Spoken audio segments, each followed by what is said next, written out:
Welcome to In Light of the Gospel. This is episode 86. My name is Dan Blatz, and today I'm speaking with a guy named Paul Speed. He lives down in Florida, and many of you might know him for his ministry called Whatever It Takes, or WIT Ministries. He's been dealing with and helping couples, and in particular men, overcome sexual addictions, lust, pornography, masturbation, those types of things that are often kept in the dark.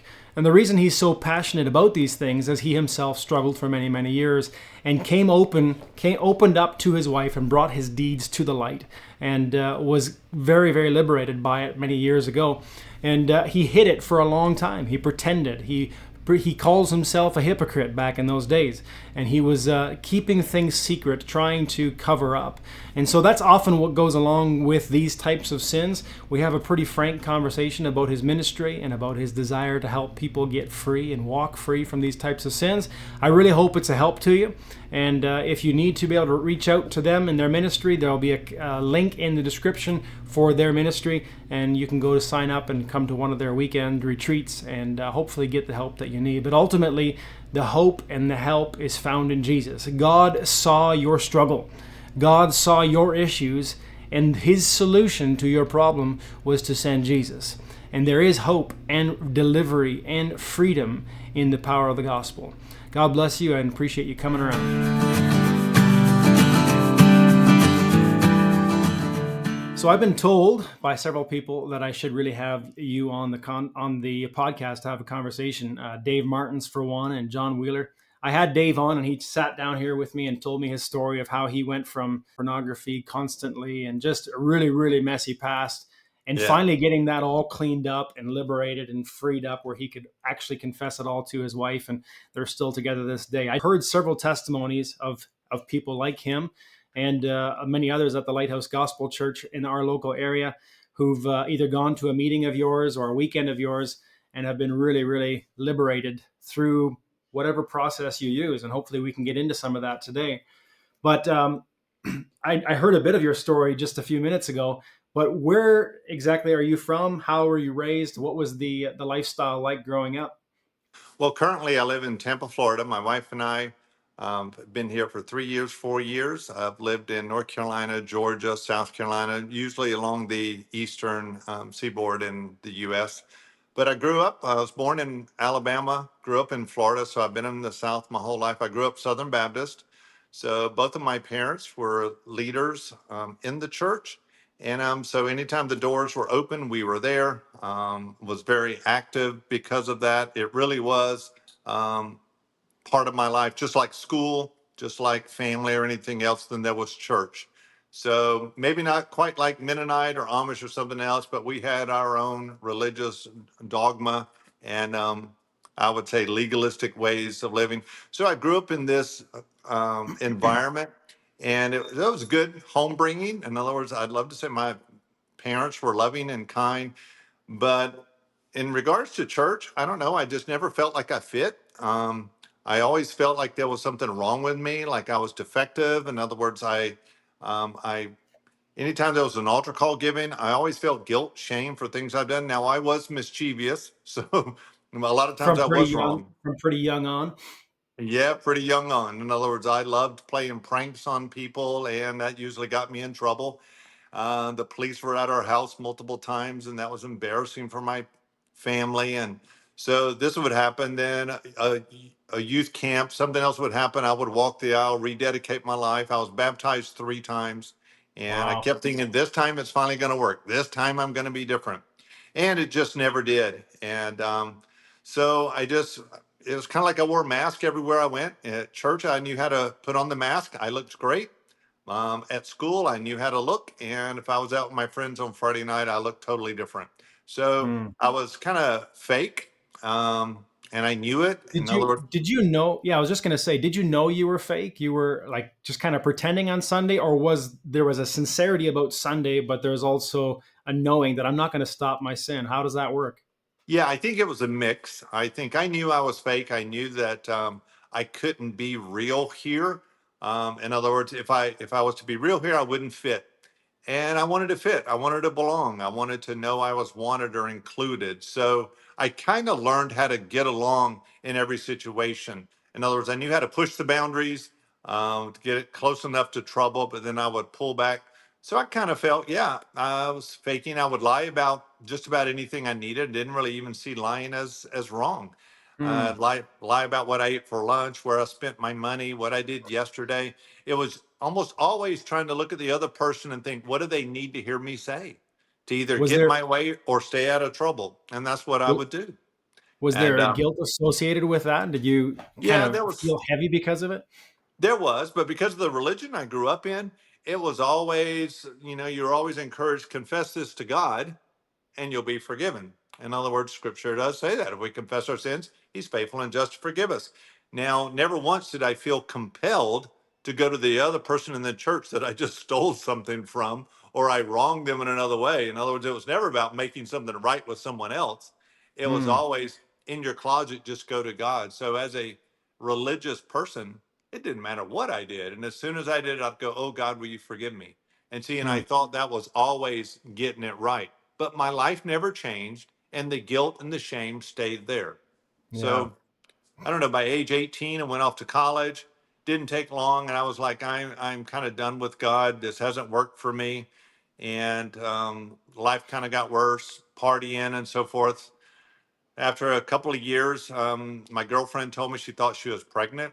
And I Wow. thought, okay, my life, this is not what I'm ready for. I am not ready to be a father and have this type of life change. I'm enjoying partying. I'm a single guy in my early 20s. So it was kind of a wake up call. And that is where I met God, I think, for the first time. Christ became more than just a word to me, became real. And I knew him differently. So because of that, I dropped out of school, began to look at other things. I went on the mission field for a while. I began to do religious good deeds. I've been to devote a lot of time in church in the city where I was. And I really thought again, now that I've actually met God and I desire him more than anything else, that if I serve him this way, then he'll be happy with me and my life will change because And he'll free me pornography. from all temptations, right? Yes, that's exactly right. So I thought finally, okay, this is the answer. Lust, porn, masturbation, the other struggles I've had. I can cut off relationships with girls or guys, whatever that may be. I was molested when I was younger by a guy. And so, in other words, I can stop those behaviors, but porn and masturbation, whenever the opportunity arose, I just couldn't say no. So, It's what I such a did is, secret thing, right? Especially once yes. the internet came in. Yeah. So I just thought, you know what, if I can put up these boundaries around me, kind of white knuckle my way through life, I'll be okay. So I Hmm. got married at 24. My wife was also in the mission field. And even though I thought this would solve my problems, it didn't take long after we were married that porn, masturbation began to come back. And that became a cycle for the next 14 years. Wow. Um, You told me earlier that you actually started into pornography quite early. Was that probably somewhat as a result of that molestation or kind of in and around that time? The molestation was actually after the pornography, which, for a lot of guys that come to our ministry, molestation, when things like that happen, it has a different effect depending on the person, their personality, and kind of what was going on at the time. Do they question, am I gay? Am I something? Do they begin to go out and seek out relationships, sexual, in other words, to prove something to themselves? Do they just, in other words, but for me, I don't know. It was kind of one of those things that happened to me. And I hate to say, and I've looked back at this a lot, but it was just like, oh, well, I didn't really enjoy that. I think I'll go back to what I was doing. In other Hmm. words, I'm not so sure I really had boundaries. I was 11 years old, maybe 12 years old. And in Wow. other words, and again, I had my church life, I had family life, and I knew I had to look a certain way. But again, when porn, masturbation, or whatever was available, because again, that wasn't something available in our home, No. but in the neighborhood with the boys across the street and other places, I had more than enough of it that I could get my hands on. And it was awakening something in me, desiring Much, it much more and too more. early. Yeah, much too early. So by time here I am in my 20s, I really do love Jesus. I want to be a godly husband. We began to have children. I want to be a godly father, and yet I'd fail. And I would scratch my head, why? Why? Oh, God, why am I? So it was easy. I could look at my wife, I could look at circumstances, I'd want to blame something, but I knew deep down Yeah. it was me. So I would go to church though. I'd go to religious meetings and I would hear of other guys who are walking in this freedom. And therefore, my takeaway from that is either God doesn't love me or there's something so inherently wrong with me or defective about me that he doesn't really Mm. care and he can't fix me. So I'm kind of on my own. So I continued this pattern of life of just hiding my struggles and my issues and thinking, look as good as you can on the outside because that's how you're going to make it through life. And that included my marriage also. But again, by age 39, we had 5 children. I wasn't even sure I loved my wife anymore. I was so caught up in my lust, my just being discouraged with life that way. She and I fought all the time, so we had conflicts at home. So I was a workaholic. I looked great on the outside. We led couples classes in our home, and I would Hmm. tell guys how to love their wife and be honest with them. And I've never told my wife the truth about anything for 14 years. Wow. And my wife would go to her women's groups and say I was the most moral man she'd ever met. And yet she didn't know a thing that I was doing. So Interesting. I really thought But it if I, catches up after a while, eh? Like you can it hide does. that and pretend and kind of act like things are okay. But like you said, Yes, you're slowly falling out of love with your wife. You're probably becoming dissatisfied sexually in some ways, and who knows what totally. all else. Yeah, And totally. and then maybe she's to blame in some way, right? But Yeah, somehow it finally came back on you. yes, it finally did. And again, I think where God's intervention again in my life came at age 39, it was the feeling that if I was going to give my marriage a real chance here, Paul, just tell her the truth about something. So one Hmm. night, I took a risk and I said, "Can we talk?" We put the kids to bed. And I told her a couple of little things, like I looked at pornography once in our 14 years of marriage. I masturbated one time. And each time I gave her an example, I blamed somebody. It was really pathetic. And I really thought, hey, this will help. This was kind of like letting the pressure off in a pressure cooker. It just felt good Yeah. for the moment. And I thought, wow, well, maybe our marriage really is going to make it now. That's really what I thought. I went to bed that night thinking, this is really great. The sad part is at 2 o'clock in the morning, she wake me up. She woke me up that night and she said, will you come in the living room? And I said, sure. Why? So I went in there and she had candles. She had a bucket with water and soap and she washed my feet. Washed. Wow. She cried and she said, thank you for being such a godly man and loving me and telling me the truth. And she didn't know an ounce of what I've done. I mean, everything I did that night was a continual fake of my 39 years. And I let her do it in my hypocrisy and pride and arrogance. I just let her wash my feet because I kept thinking, okay, well, maybe it will change. Maybe I'll change. And I thought this was all I needed to do. Well, by the Hmm. next morning, when she woke up, she had changed her tune and she realized, wait a minute, if he's telling me the truth now, that means he's lied to me for 14 years because Right. I've asked him repeatedly, has he ever struggled with this? So she got mad. I knew we were in trouble. God intervened again. And as we were crying out to him, he took us to Psalm 51.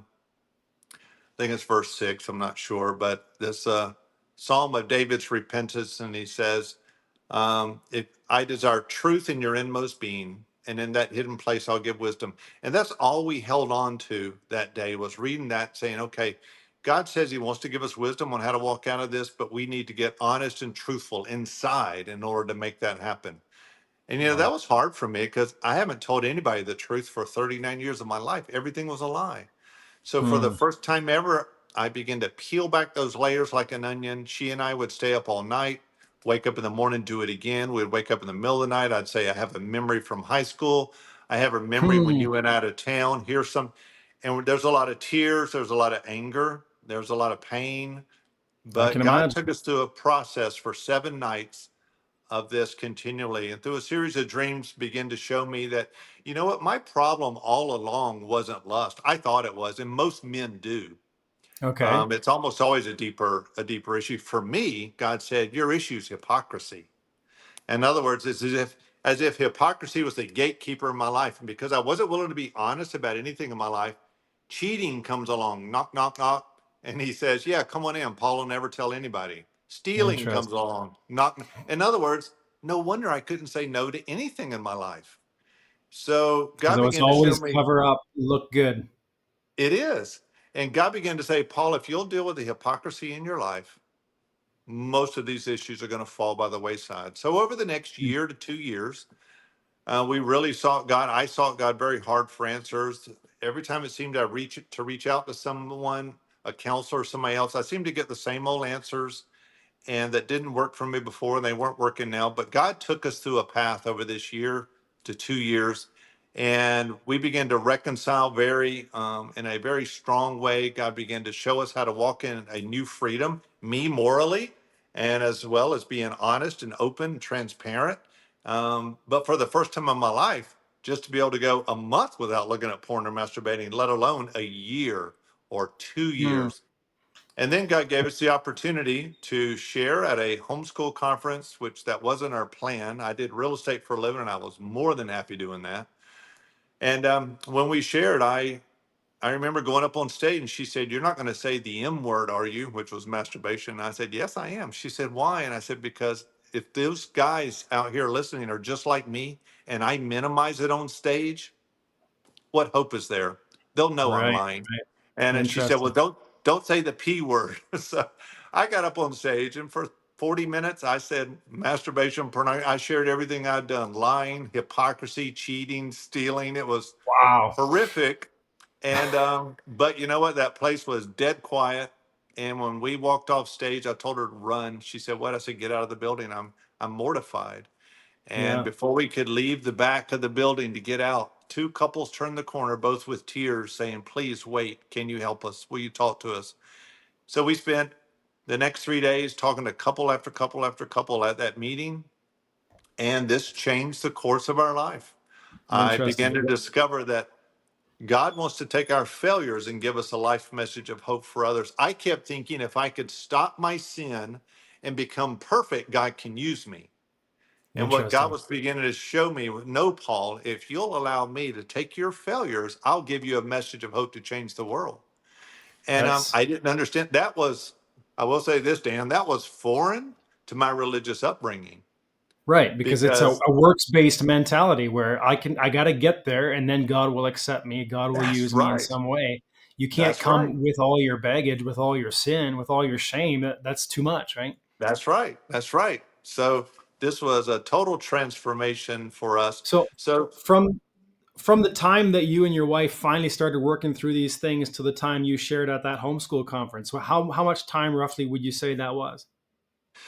it probably took her a year before she told me one day, she said, "I feel like I can finally take a deep breath again." I mean, that's just Yeah. how wounded, how difficult this was for her.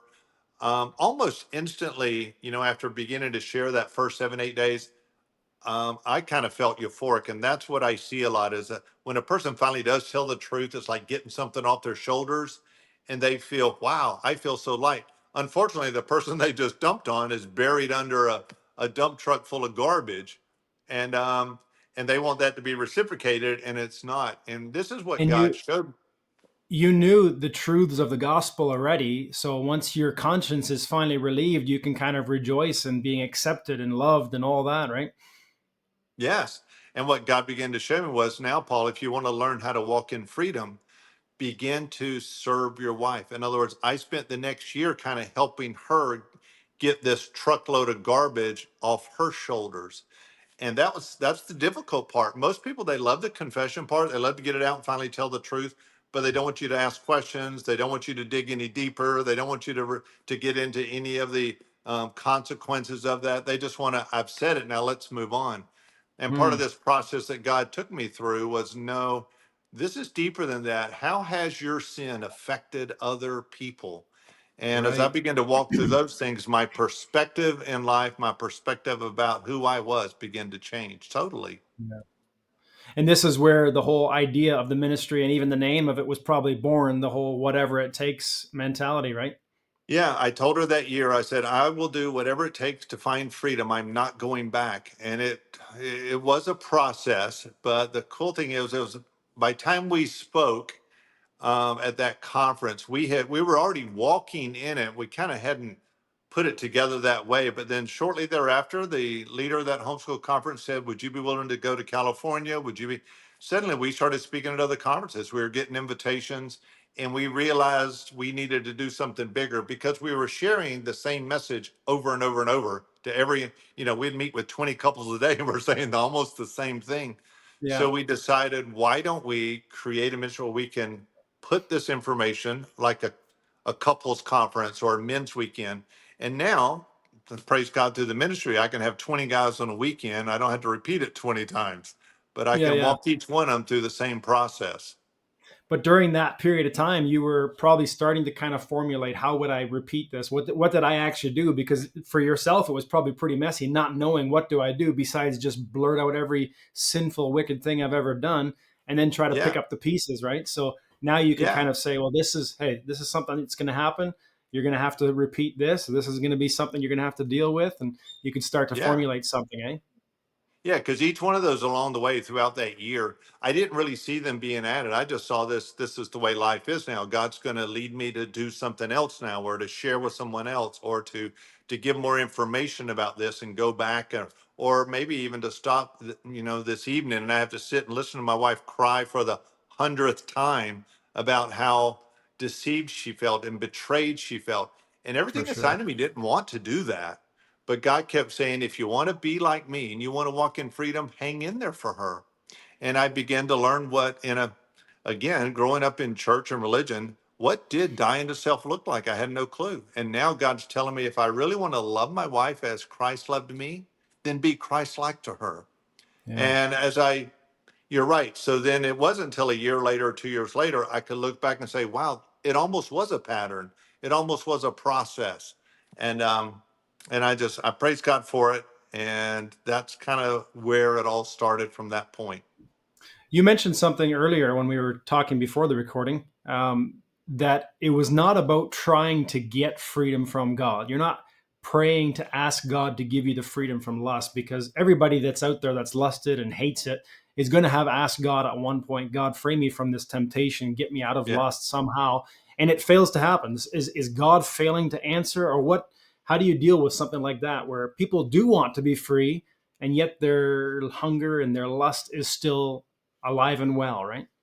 Yeah, I think that's part of that process of not understanding really what our battle is and really how we are equipped to be able to walk out of that. And that's what, Dan, kind of blew my mind, is that I grew up in church and I grew up in religion. I grew up on the mission field.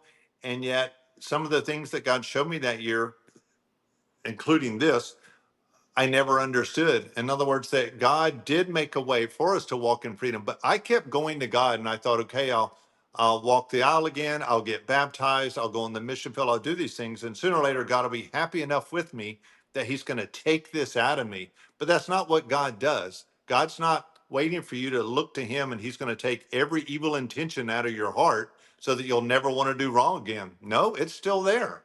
Yep. But He's made a way for us to do that. And I think that, to me, that comes from Romans 12, when it says, don't be conformed to the world, but be transformed by the renewing of your mind. Change the way you think. And Yeah. I always look to, I hate to even say it this way, spiritual answers is what I was doing. I kept looking to God to answer something spiritually that was wrong with my soul. In other words, I was Okay. wanting God to set me free, but I was lying to everybody around me.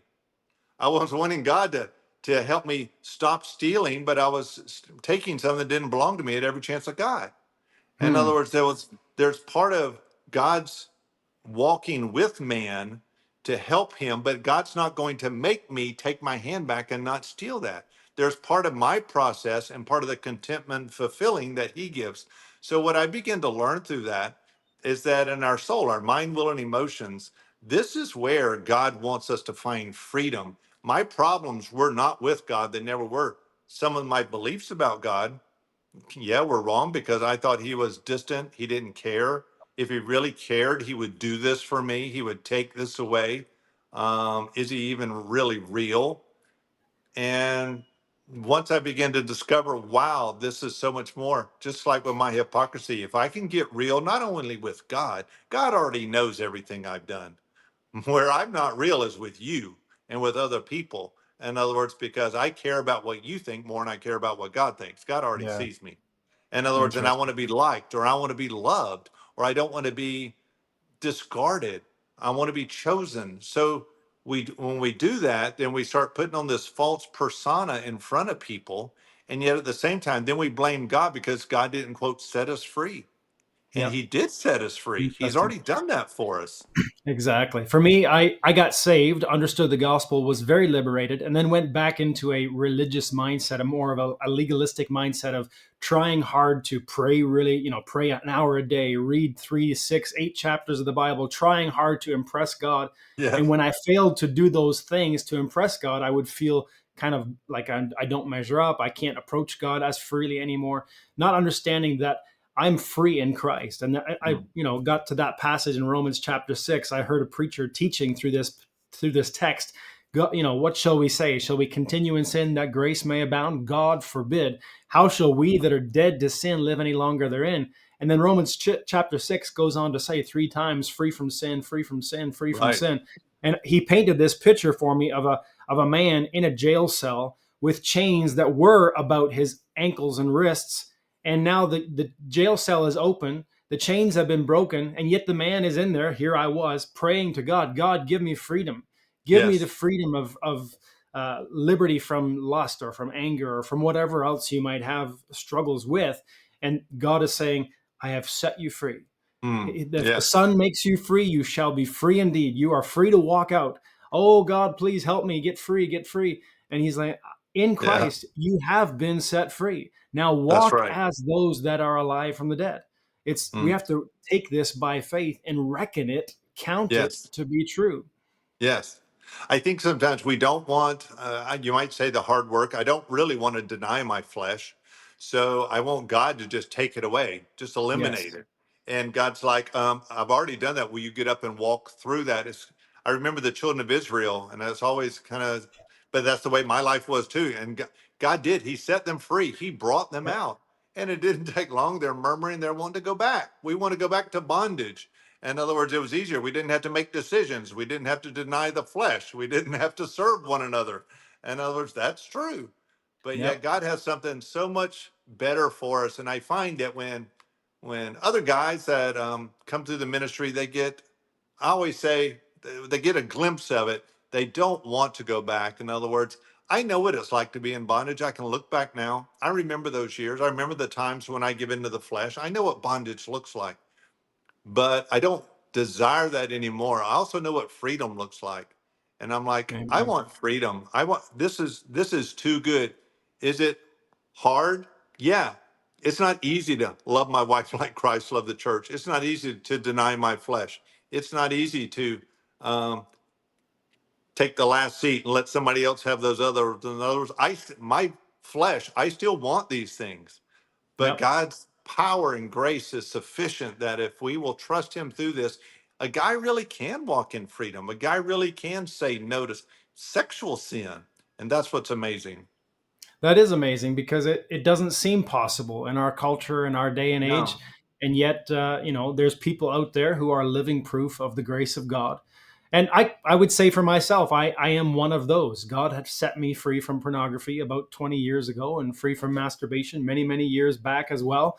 And it doesn't mean that there isn't times when I have some serious struggles where all of a sure. sudden, I can easily get down a wrong path on the internet, and I'm like, what in the world am I doing here? And Right. sometimes the struggle repeats and repeats and repeats, and it's like, why am I continuing to struggle this way? Am I back in that jail cell yet again? Hmm. Or how do you deal with the process of it as the years go by, even if you've been free and now temptation comes again? Yeah. I think you've got to be vigilant about it. You've got to be very diligent, you might say. And again, I think humility on the weekends, I teach a concept of pride versus humility. I think at the root of every man, pride is our core issue. It always has been since the very beginning of doubting God in the garden, throughout mankind. And what I never understood in church growing up was this word humility and what does that look like? But even in a case like that, like you're saying, when a guy has found freedom, but yet he's struggling again, to me, his answer is, and I'll tell guys on the weekend, what does humility require me at this point? In other Hmm. words, he says, humble yourself in the sight of the Lord and he will lift you up. God gives grace to the humble, which is the power to overcome sin in the first place. But when I hide my sin, when I want to pull away and say, no, I don't want anybody to know about this because I like my reputation. What are they going to think about me? That's pride. And Yeah. what that does is that brings more bondage, where humility says, you know what, let that go. Humility says, love someone enough to give them the chance to love you in return. In other words, to not protect yourself, those sort of things. And I think when you do that, that's what really hits our flesh in a way, kind of like dying to self. In other words, when we choose humility in those situations, even if, like you said, on the internet, I've gone too far. What does humility require of me right now? Do I need to go to my wife and say, you know what? Can I just bring this to the light? This was not on my mind, but here's where it ended up. And I don't want to hide this. And I don't want to even think about the destruction that comes from it. I'm going to bring this to the light right now. And when we do that, I'm just saying God's power, God's grace, God's intervention is there. Doesn't mean your wife or your spouse or your mother, your parents, if you're young, aren't going to cry or be upset or there's consequences. No, it doesn't mean anything of that. But Yep. I used to live my life based on how do I get through this with the consequences I want. And Interesting. therefore, that just led to more lying, more hiding, more deceitfulness, more manipulating. And Yeah. that's not Yeah. freedom. That's not freedom at Here's all. an interesting scenario or question, a way that I've probably counseled people in the past, and I don't know if it's always the right counsel because I think, for instance, say a guy comes out and he recognizes what he's done, he's confessed it fully to his wife. His wife has finally found it in her heart to forgive him, or found it through the gospel somehow to say, okay, if God forgave me, I can forgive you. And then all of a sudden the man has a struggle again where he's tempted in some way. Sometimes some of this kind of conversation leads to a man just repeatedly telling his wife, I was tempted today. I was tempted Yeah. today. I was tempted Yeah. today. And she starts just feeling like, well, then what in the world? What can I do? Because I'm doing everything I can and you're still just tempted, tempted, tempted. So to Yeah. me, I've often said, don't tell your wife every time you had a struggle or a temptation. If you've actually sinned and you've actually gone against your marital vows in some way, go talk to your wife, but struggle and temptation is going to happen repeatedly. So if you Yeah. need to feel like I got to talk to somebody, go find somebody to talk to, but maybe don't burden your wife with every temptation you deal with. Is that on par with what you would say or no? Yeah, I think the concept of that is correct. If when we've wronged someone, we are to go to that person. Again, growing up in church, I used to go to God when I wronged somebody, but I never went to them, and therefore Right. I never changed. But you're right. If it, with the sins against a spouse or a parent or someone else, that's who we need to go to. But a lot of times, guys, and women too, or a wife may say, "I want you to tell me every time you have a struggle." That's not really a good thing to say because who defines what a struggle is? And what does Yeah, that really mean? Every man is tempted. In other words, and we're all tested in that way. In fact, Christ was tested in this exactly. way. And Yeah. and yet just because we're so I think a better understanding between the husband and wife of what their battles are. And this is where communication at a deeper level about sexuality, about mentally what's going on in a person's mind, because we really do have to teach one another kind of what's going on there. I know I'll tell guys, I said, don't go home and tell your wife you're having a struggle unless you and her have the same definition for struggle. In Yeah, other yeah. words, if you're not taking the time to talk to your wife about when I say struggle, here's what I mean. When I say temptation, here's what I mean. In other words, Right. and really it's on the guy in that case to me to understand this about himself. With my wife, I try to always um, say, here's what I'm thinking. We'll be out in public or down at the beach because we live in Florida. We love going to the beach. And I'll just stop her sometimes and I'll grab her shoulders and I'll say, I love you so much. I just want you to know there'd be a million women lined up on the beach and I choose you. And almost always she starts looking around like, what, did you see somebody? In other words, it's, in other words, what caused you to say this? And I'll stop and I'll say, nothing. And I said, but I know what the enemy does because we're around other humans. The enemy's going to say to you, he loves them more than you. Yeah. In other words, Okay. and he wishes you look like that. Or in other Yeah. words, the enemy's a liar. So he's lying to the husband, he's lying to the wife. And if they don't know how to communicate clearly, and sometimes I see when a guy's always saying, I had this struggle, I had this temptation, whatever, but his wife doesn't understand what that really means in his mind, then I think he's doing damage. I don't think Yep. that's a good. I think it's more important for him to understand, how do I handle this temptation? If I was his wife, I would love for him to come home and say, you know what? I was at work today and I saw this woman jogging down the road in some pink halter top and whatever. And boy, it caught my eye. I looked that way twice. I said, but I want to tell you what I did in my mind instantly. And then him be able to articulate how he chose God and freedom in that moment. Hmm. In other words, and he can't just say, but I prayed and asked There, God to take it away. It's got to there be are a more than lot of that. women though that really struggle with that concept. They would almost feel like, hey, if you're committed to me, you won't even notice that. But for my Yeah, wife, it was years ago. She found a book. I forget who it's written by. I could look it up. It's called For Women Only, I believe, and it gives a glimpse into the women's mind, what yeah, or into a man's mind and his thinking, his natural thinking, and how his brain just seems to be wired. yeah, Like a lot of evolutionary biologists now, I think they're wrong on their evolution part of things, but they've come to some really interesting conclusions. Men are created to reproduce, to go out and get the girl. Those are all biblical concepts as well. And yeah, so, naturally speaking, your body is like animal. Like our dog doesn't care if the female dog is in heat, he's going after her. And so, a natural male, a body that's full of testosterone, is going to notice all these options, all these potentials. And so, that's what temptation is. It comes at us, and now God has limited marriage and purity to, or purity rather, to marriage alone, and sexuality to marriage alone. And so all the other options are off the table. That doesn't mean your body won't be tempted to them, but when temptation and lust conceive, then it brings forth sin, right? And so I yeah, would say to men, don't tell your wife every time you're tempted, but if you've been failing and giving into temptation and it's bringing forth sin, you need to confess that and make sure it's cleared up, right? yeah. I think though the concept of the temptation as a whole goes way beyond, say, biologically or Sure it does. evolutionary. In other words, what we are, because the human race, I would say, is different from a dog, different from a Yeah. horse, different from a bull. In other words, we have a moral compass, and we should, and so forth. But I do know that strongholds happen in the mind. In other words, it's a way of thinking that we've done our whole life, just like sexuality when it came into your life and how you began to think. You haven't done it one time; you've done it millions and millions of times. And and I'll ask guys sometimes, just like with food. In other words, how many of you like a food today you didn't like when you were young? And every hand goes up. I said, or vice versa. And I said, what happened? Did the food change?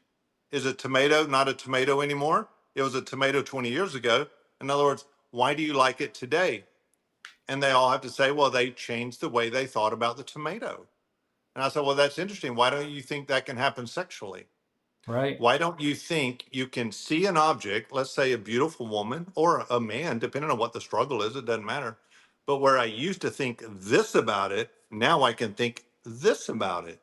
In other words, if it's possible with a food or what we wear, our clothes, or how many of you swore one day all you'll drive is a Chevy and now you drive a Ford? In other words, what happened? Did the car change? Did it become something else? What happened was your mind changed. And this is where Romans 12 comes in. Be transformed, be changed from the inside out. How? By changing the way you think about this. So Yeah. that's why I say, just to say I was struggling or I was tempted because I saw this, we're tempted with things that we desire. In other words, so I'm not tempted with something that I haven't wanted or I see as valuable. I'll tell guys and I'll say, I don't mean to be graphic, but let's say it. Let's say I brought in a woman 800 pounds who didn't have her clothes on. How many of y'all would lust after her? Zero. And I said, because in your mind, you already have a value system set up as to what tantalizes your brain and gets it going. So Hmm. you're constantly looking for that around. It's kind of like I go into a candy store. I'm not looking for milk chocolate. Why? Because I like dark chocolate. Right. So I'm looking for my pleasure, my stimulus. So again, I'm just saying the beautiful thing about the brain, and I think why this is to me where man's part comes in is God says, I love you and I have set you free, like Romans says, but you got to use your brain and tell your body to get up and walk out. Yeah. And Yeah. you got to tell your Well, brain to go love your neighbor as yourself. God's not going to make you love your neighbor. And Yeah. as we begin to do that, that's the beauty of where it's the spiritual side begins to intersect with our soul and our mankind and his choices, and life begins to change, and it becomes liberating in a way that where guys will say, I never thought I could say no to this. I never thought I could change this behavior or stop doing this or start doing whatever. So I think that's part of it. And but I really do think that that temptation is there because we've given it power in the past. And instead of just confessing all the time, I'm tempted, I'm tempted, I'm tempted because these things are around me, or trying to go somewhere where they're not going to be a temptation, discover why is it eating your lunch in the first place? Why are you even drawn to it? And get more open about, I would say, the deeper personal things inside of us. And this is where vulnerability, us becoming emotional, connecting with that side. And you're right. Um, the I mean, we spend 3 days, 3.5 days at our couples intensive trying to help couples learn how to communicate about these things. So I wish I could give you a one one sentence pat answer as to this is what a husband or a wife should do, but I realize every situation's different. But I do think it's still the man's responsibility, the husband's responsibility to learn how to communicate so that his wife understands and can come along as what we like to say, not as accountability partner, but as battle partner. There you go. Somebody, an ally that I can lock arms with and walk through life.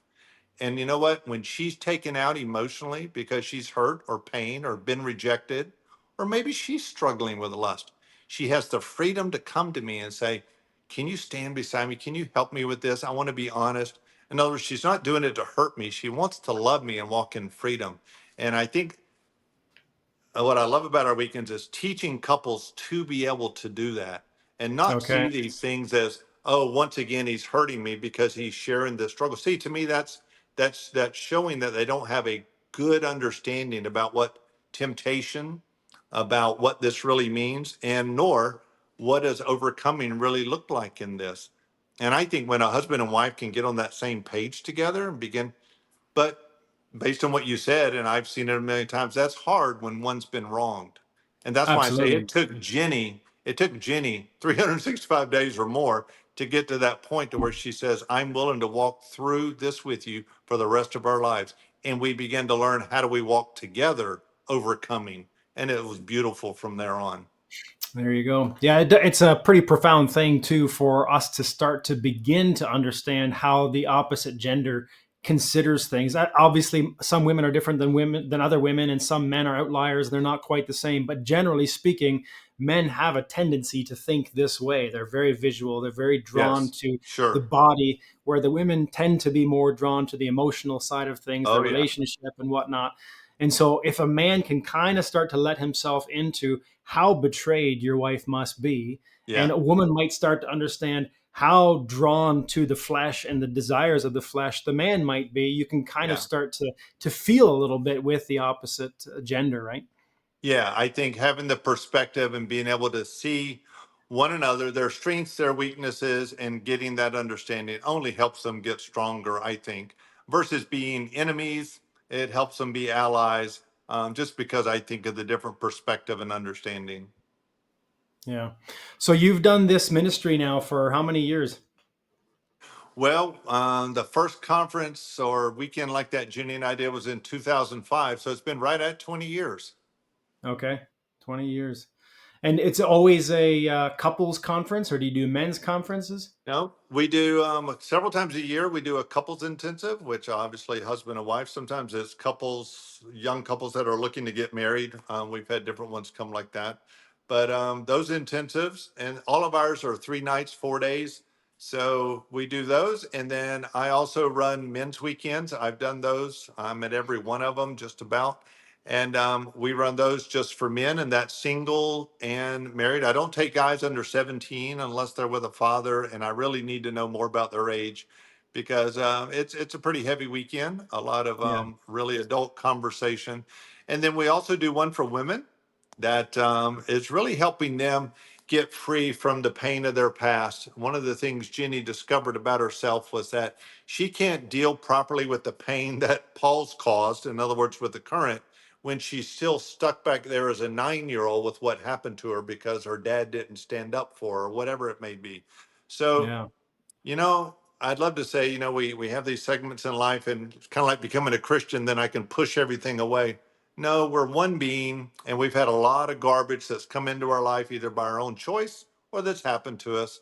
And now we're at this place in life where I want to make the right choices here, but I got to be willing to look back at my life and take accountability and responsibility for those things too. So each one of our weekends are different. The men's weekend is totally different from the way the women's is run, but we've seen incredible results through them. God continues to set men free, women free, and I love what we do, and Praise God. it's really been It cool. you, this information to get involved with these meetings or to sign up would be on your website, I would imagine. Whatever it Yeah, takes. everything is on, yep, whateverittakes.com or whatevertakesministries.com or WIT Okay. Ministries. We call it WIT, is there. They can Google my name. It's all on our website, witministries.com. It's got all the dates, the locations. We're usually about 6 to 8 months out on our schedule, but we're adding new dates all the time. But there's other information on there too. We've got a lot of videos of couples that whose lives have been transformed. I don't do any of my single men's testimonies on the website because we use those on the weekends, but there's quite a few stories on the website that will, if someone wants to know more, are very encouraging. I encourage them to listen to them. Right on. I know when I did Dave Martin's interview, I did end up using the video you guys had recorded of his personal testimony at the Awesome. end as well. So it was really neat. A lot of people I think were blessed by it and challenged. Awesome. So, if you don't mind, I got a couple minutes left here. Maybe kind of just give us a brief overview of where your life is at now. I know quite a few things must have changed since then. Your kids are all grown up. And if I understand correctly, Jenny is not with you anymore. Yeah, sadly, I lost Jenny in 2019 to breast cancer. It was a couple of year battle, and that I'm was sorry, man. yeah, that was super difficult, and it was a very dark time in my life. Again, it's kind of like you were saying, one of those things. Well, the guy's been set free, but then what does he do? He struggle again. We've got a whole life to live, and I wish life would have ended and looked to the way that I could have created it. But Jenny dying was very difficult for me. I didn't know where this left me. In other words, Yeah. um, I run a Christian marriage ministry, and now I'm single. I've lost to some degree what I felt, Dan, was I lost the element that justified me or that validated me. In other words, because I'd heard men my whole life get up and tell stories, but I never saw their wives. And Okay. suddenly, I can't tell you how many men say, when I saw Jenny standing next to you and she said this about you or whatever, I knew this was true and I needed that. And I thought, so now I've lost that. And I thought, great. Who knows if I'm telling the truth? I don't have a wife to say, oh, he Right. is loving and kind. He has changed. So it was a really difficult time. But the most amazing thing was there was a lady who had started. She actually went to Hope the week after. She went to Our Ladies Weekend the week after Jenny passed away. Um, and she went through, she was coming from a very difficult background herself. And God set her free that weekend, really began to transform her. She began to serve on our women's team. And over the next couple of years, I would hear her name. People would say, have you thought about, you know, dating or whatever? And I'm like, I'm not interested in getting remarried. I don't want to get remarried. I thought mine and Jenny being over, that's me, that's my life, it's done. And so my kids knew her, they loved her, and they set it up. They had her come to Hmm. Georgia, where we lived, and spend a weekend with us. And I was clueless. I didn't even couldn't see the writing on the wall. Spent the weekend with her, and then it was after that. My daughter said, "You're clueless. You are so clueless. This was a setup. You were supposed to meet her and get to know her, and I avoided her the whole time." So Yeah. anyway, long story short, she and I began to connect a little bit and communicate. And she's actually from Illinois. So when I would go up there for weekends, we would get together. And I saw something begin to happen with me. I began to feel love in my heart, emotion began to come back. And I was afraid of that. I didn't know that could really happen because I'd never lost anyone like this before. Yeah. So, long story short, my new wife Nikki and I were married in May of 21, and we just celebrated our 4th year anniversary. Oh, there So you go. Praise I am God. loving life. I love my wife, and it's really cool to kind of experience marital life kind of on a different perspective. In other words, I don't have 14 years of lying to Yeah, Nikki, but you know yeah, what? I discovered I still not struggle, but I still have the same type of issues that even Jenny and I would work through. Even though Nikki and I, we each have our own past now, kind of like coming into marriage, but I go through the same steps with her and she does with me. In other words, I want her to know what's going on in my brain. So where Jenny and I had really almost 14 years, 16 years after I came clean of ministry together. Nikki and I didn't. So when Nikki and I go places, we'll sit in a restaurant and I'll say, "Can I tell you what I'm thinking right now?" She'll say, "What?" And I'll okay, say, "Well, I hear this lady laughing over there. And the thought that comes in my mind is, Paul, you know, you want to check that woman out, you know?" And I'll say, "But here's what I do in my," and then I tell her how I stop that train, how I overcome that thought, how I put that to death. And then I'll usually firm it up with "I just want you to know I love you. I came out to dinner because I wanted to spend the evening with you because I love you." Except, in other words, I know it's my responsibility to teach her what I'm thinking. In other words, and that's why what you were saying earlier, I think a guy who would just say, "I'm struggling with that lady laughing over there or that woman I see across," but not be able to take it any farther. That's a hard thing for not just a woman, but for anyone to handle yeah, yeah. because there's no answer to it. In other words, what do they do with that? And, but I think as a guy, if he comes to my weekend, he's going to learn how to overcome that and he's going to be able to articulate that to somebody else. All right on. And grandkids? Got one, two, three, four, five Okay, grandkids. So excellent. hopefully more. My kids are scattered all over the country. I got two in Oregon, North Carolina, Georgia, Wow. Arkansas, and I think that's all of them. Yeah, they're spread out, but I still Yeah, get to see them, and it's great being a grandparent. excellent. Well, I really hope that this conversation and the thoughts in this will inspire a lot of people to come clean and to bring things to the light, and hopefully Christ will be exalted through it all, and people find their true freedom that God has already purchased for them. Right? Amen. And they can, if they go to our website, they can get in touch with me through there. All the correspondence come through me. I get to see them. So if anybody has any other questions, tell them to contact me directly. That'd be fine, Dan. Excellent. I'll be sharing the website on the description of the video for sure. So I really do appreciate your time. Hopefully I can make it up to you somehow in some way at some point in the future. But again, thanks a lot for spending time with us. You're welcome. Thank you so much, Dan. God bless you, brother. All right. Thanks, man. Bye bye.